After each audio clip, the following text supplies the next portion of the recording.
Good morning, crime community. I'm here to read about Antebellum America by Mary Kelley. It's called Learning to Stand and Speak, Women, Education, and Public Life in America's Republic. Equally their due. In continuing to instruct students in the social accomplishments of the gentleman's companion had performed in the 18th century, the post-revolutionary academies of Hartford, Connecticut, and Beaufort, South Carolina, were typical.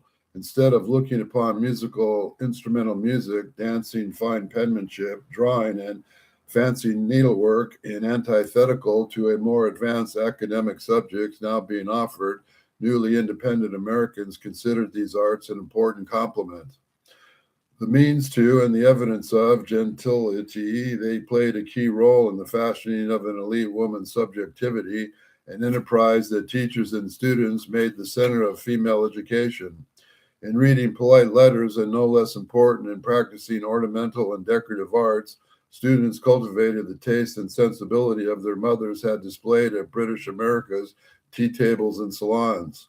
Schooling and refinement had a second and more immediate purpose in the increasing contested social dynamics of the early republic. Readily identifiable signers of privilege became all the more important of the post-revolutionary elite, struggling to preserve the legitimacy of a ranking ordered society in the face of political democratization.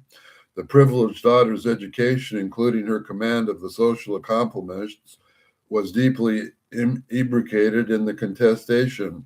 Not only did the ornamental and decorative arts serve as an antebellum of elite standing, but the refinement of the manifested was visible confirmation of resistance to challenges to the prevailing social hierarchy.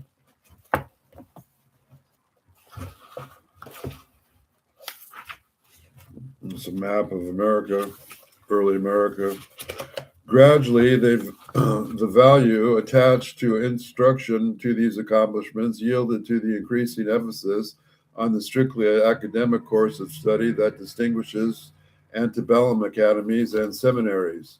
Tucked away in the catalogs, the plans of study, and the curricula of these schools, parents and daughters still found the ornamentals listed as options that students could elect for an additional charge. The authorizing value of the women's education, however, now came almost exclusively from the curriculum modeled in the requirements of male colleges. In a letter to Mary Humes, a student of North Carolina's Salem Academy, Mary Campbell spoke to the potential inherent in the academic curriculum that became available between 1820 and 1860. She reminded Humes that inadequacies in the schooling of women meant that her predecessors had in a great measure been excluded from the intelligent community. On one occasion, they had found themselves in such company, Campbell said, that they had sat like statues, or whenever they opened their mouths, said something foolish. Now, as she observed in September 1819, matters were changing. Those who claimed that women had the same intellectual potential as men were gaining ascendancy. They were institutionalizing the claim's obvious corollary: female educational opportunities ought to reflect the equality. With institutions such as Salem, women like men now could be expected to go into company and contribute sensible marks on science and literature. Company, as Campbell entered her narration, called post-revolutionary and antebellum institutions of sociability, was the site at which women played newly achieved knowledge. Now receiving that which was equally their due, women had been educated at female academies and seminaries, were dedicating that knowledge to an instrumental end, the making of public opinion. The course of study offered at female academies and seminaries at the collegiate institutes, female colleges, and higher schools focused on the science and literature. Campbell had marked, and as advanced learning, students could interpret an education resembling the curricula pursued in institutions such as Mount Holyoke Seminary in South Hadley, Massachusetts, or in the South Carolina Female Collegiate Institute in Columbia, two of Antebellum America's leading schools for women. In a letter written shortly after Mount Holyoke opened its doors in 1837, Harriet Hollister described the school's curriculum. She and the other entering students took grammar, ancient geography, history, physiology, rhetoric, geometry, and botany. The next year, they were expected to continue grammar and botany and to take algebra and physics. During the same year, Hollister and his classmates concentrated on ecclesiastical history, chemistry, zoology, logic, and astronomy. The moral philosophy course they took that year, they read Richard Whatley's Elements of Rhetoric, William Paley's Natural Theology, and Joseph Butler's Analogy of Religion.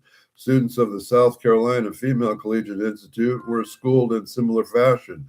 In the first of the 4 years of the Institute, pupils enrolled in algebra, ancient geography, botany, ancient history, mineralogy, and composition.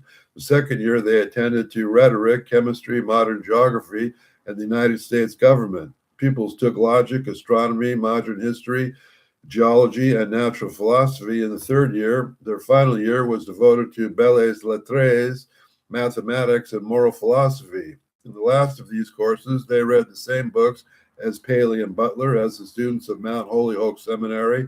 In common with many faculty of male colleges, the students still chose the still more popular lectures on rhetoric and belles lettres by Hugh Blair instead of Whatley's text.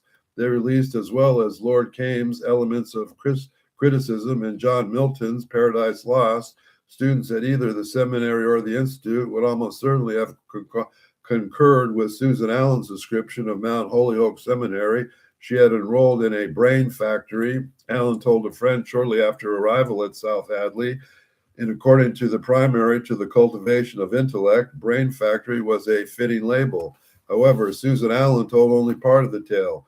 Principals and teachers at these academies and seminaries took on a second, and in terms of women's visible role in civil society, an equally important instructional task, taking students how to negotiate between the ambitions generated by their education and the constraints inherent in conventional models of womanhood. No woman performed this negotiation more skillfully than Julia Piermont Marks, educated at Emma Wilford's Troy Female Seminary in New York. Pierpont Marks married the educator Elias Marks in 1833. Tradition dictated that the male Marks remained the official principal of the South Carolina Female Collegiate Institute. Nevertheless, the women attended the school and their parents both understood that Mrs. Marks is the head, as one student described the individual who was the Institute's governing force.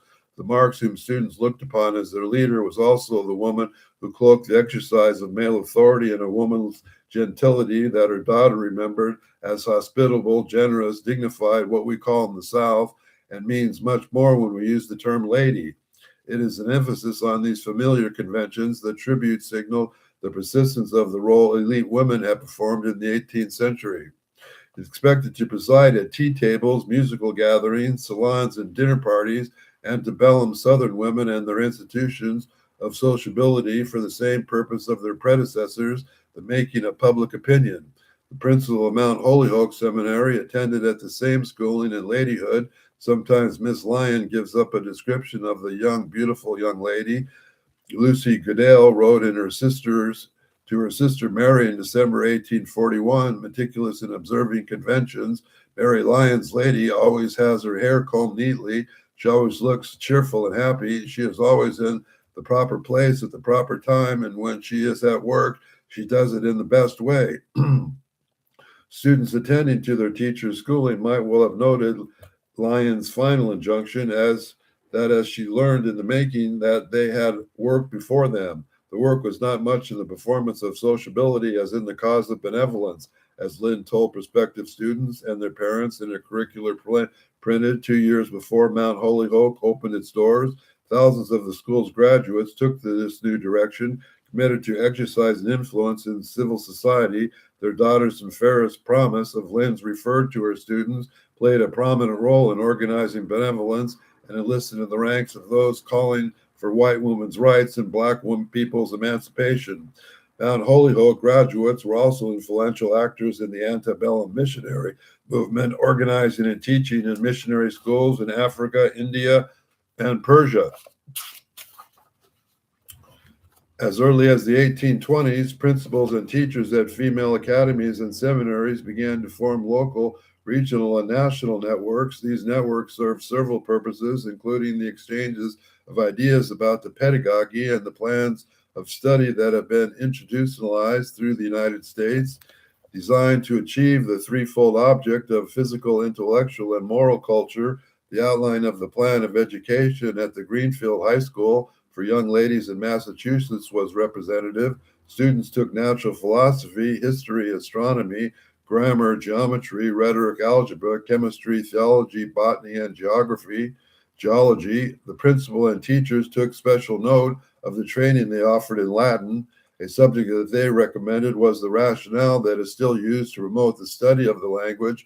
It was absolutely essential to the philosophical view of the grammar of its own tongue, and as forming the best of all preparations for an easy and thorough acquisition of the modern languages of Europe. One decade after Greenfield had published its plan in 1829, Elizabeth Ricord, the founder of Geneva Female Seminary, issued her 10th annual circular report and catalog. Located in Geneva, New York, Ricord Seminary enrolled students at a 3-year course of study that was almost the same as the curriculum at Greenfield. Students were expected to command Paley's natural theology, Blair's lectures on rhetoric and belles lettres, Francis Wayland's moral science, Levi Hedges' elements of logique, William Semeli's philosophy of natural history, Kames' elements of criticism, and Charles Rollin's ancient history. Brooklyn Female Academy in New York, which was established in 1846, had similar expectations. The teachers and principals of Brooklyn had decided to make history more central, requiring courses in ancient and modern history, English history, and American history. A Mite Female Seminary, located in Liberty, Mite County, Mississippi, distinguished itself with the emphasis it placed on instruction of calisthenics. The Davenport Female College in Lenoir, North Carolina, offered its students physiology. In all other respects, however, the schools of Geneva, Brooklyn, Liberty, and Lenoir instituted their students in the same courses of study at Greenfield High School. Education in the common sense I had next to none. The importance of an education at a female academy or seminary can be seen perhaps most dramatically in the experience of women whose schooling took place before these institutions were founded. Catherine Maria Sedgwick, which we have cross-referenced again, we know that lady, was one such woman, born in 1789 in Stockbridge, Massachusetts. Sedgwick was a member of transitional generation whose formal educational opportunities were still very limited. In the autobiography she completed a few years before her death in 1867, Sedgwick dismissed her schooling in stark language. Education in the common sense I had next to none. Although she was denied institutionalized training in the arts and sciences, Sedgwick had been more fortunate than this dismissal suggests. This privileged woman of previous generations has been introduced to the course of study that the British elite had modeled and that their counterparts on the side of the Atlantic had been practicing since the middle of the 18th century. Sedgwick acknowledged the significance of these studies in the distinction she drew from her formal and additional education. Reading, she said in her autobiography, had been to me education. Sedgwick paid particular tribute to her father, Theodore, who had read aloud in the family. Sedgwick remembered listening to the age of 8 to her father reading passages from Cervantes, Shakespeare, Edward Gibbon, and David Hume. The father had read aloud, also pressed the daughter to read, telling her that he hoped she would find it in your power to devote your mornings to reading. He reminded Sedgwick that hers was a privileged position. There are few who can make such improvements by it and would be lamented if this precious time would be lost. Sedgwick heeded this counsel. By the age of 11, she was reading continually, chiefly novels. When she was 12, Sedgwick added Rollin's multi-volume Ancient History, which induced her to Cyrus's greatness. The disclaimer about her schooling notwithstanding, Sedgwick did have the instruction that elite families considered appropriate for a daughter. After she attended the local school in rural Stockbridge, Sedgwick's parents sought other opportunities for their child. When she was 8, they sent her to Bennington, Vermont. Our school is worse than none, Pamela told Theodore. After this schooling in elementary literacy, the parents enrolled their daughter in the series of schools at New York City, Albany, Boston, where Sedgwick found the challenges slight. Recounting her experience in the New York City, she noted that at the early age of 11, she had the very best teaching of an eminent professor of dancing. Her schooling at Mrs. Bell's in Albany was much the same. Sedgwick recalled that Bell herself rose late, was half the time out of her school, and did very little when in it. However haphazard the pedagogical habits, Bell did understand the importance of post-revolutionary lead placed on schooling women in the ornamental and decorative arts. The 13-year-old Sedgwick, who was embroidering a landscape under Bell's tutelage, rehearsed the project's larger purpose. It was cultivated, rather a romantic appearance, she told her mother, in fancy needlework and the other social accomplishments, which the student was cultivating the same refined sensibility and discerning taste that her grandmother and mother had displayed at tea table and salon. Long after she had left, Miss Bell Sedgwick, the writer, could bring the sensibility and taste to bear at one of Antebellum's America's most prominent novelists. Little more would be devoted to the ornamental and decorative arts, however. Instead, Sedgwick was determined to concentrate on what she considered one more subsistence pursued, practicing writing. Mastering French and studying geography, as she informed her mother, and focusing on permanence, Sedgwick recalled a colonial world in which ladies had been schooled in a general variant of the Italian hand, originally derived from the humanistic scripts of Renaissance Italy. The italic, she learned, was involved into a carefully crafted ladies' epistolary that would be taught as an ornamental in the early academies of the many of the preparatory departments of seminaries. Sedgwick's script had been designed to convey more than the words that filled the pages of letters of her parents, like the landscape she embroidered at Mrs. Bell's. Sedgwick's permanentship was a visible representation of the refinement and taste of the early academies instilled in their students.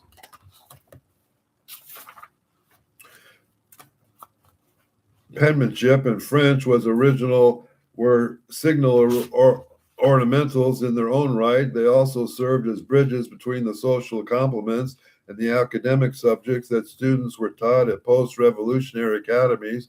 French was considered an indispensable accomplishment as well-educated female as the regulations of the Adams Female Seminary in Derry, New Hampshire, explained to students and their parents. Studying French did then ornament the mind. Teachers of academies and seminaries wanted their pupils to have direct access to the French as well as to the English transatlantic community of letters, including female exemplars of learning such as Germanic de Stael. Sedgwick herself testified to the increasing emphasis of the study of French in a series of letters to her parents.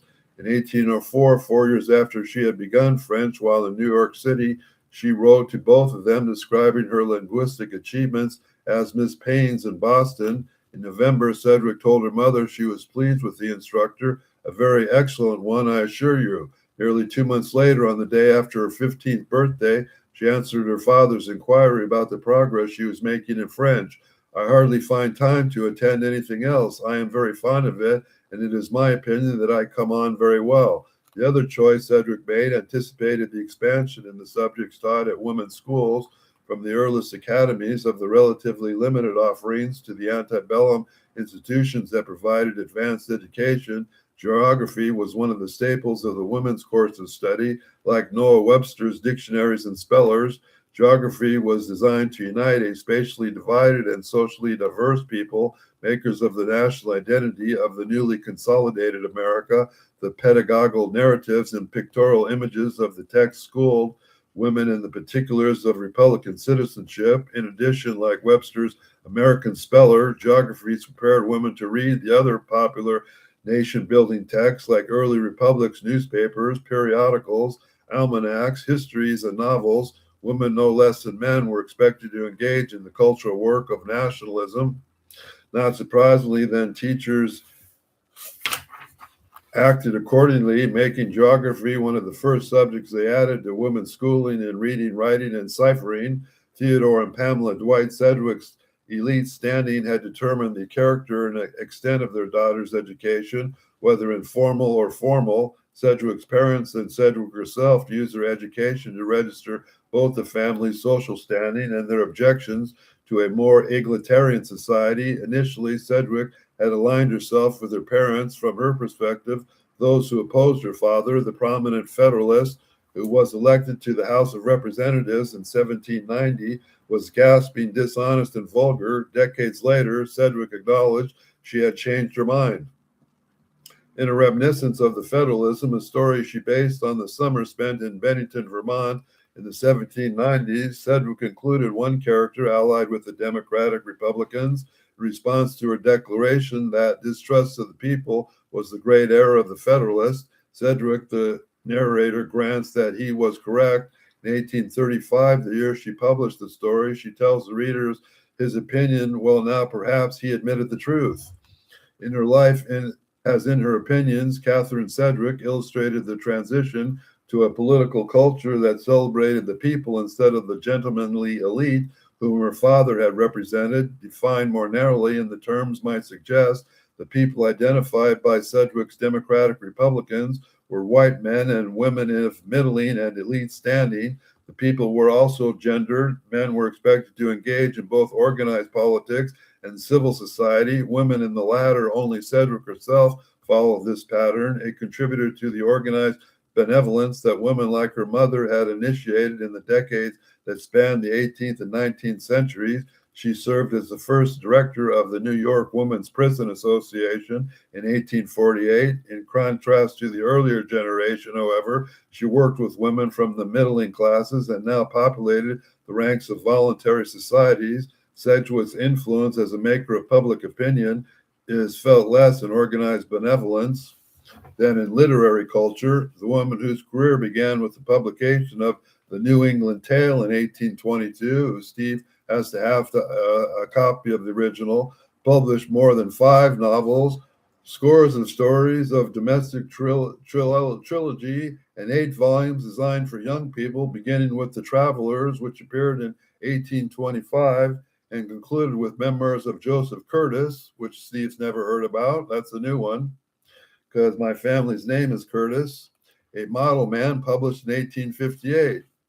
That is the end of today's stories about Miss Sedgwick by Mary Wells, Mary Kelley, Learning and Standing to Speak in Antebellum America. If you think there's any truth in liking what I'm saying here to the relative America of today, please like, subscribe, and have a nice day.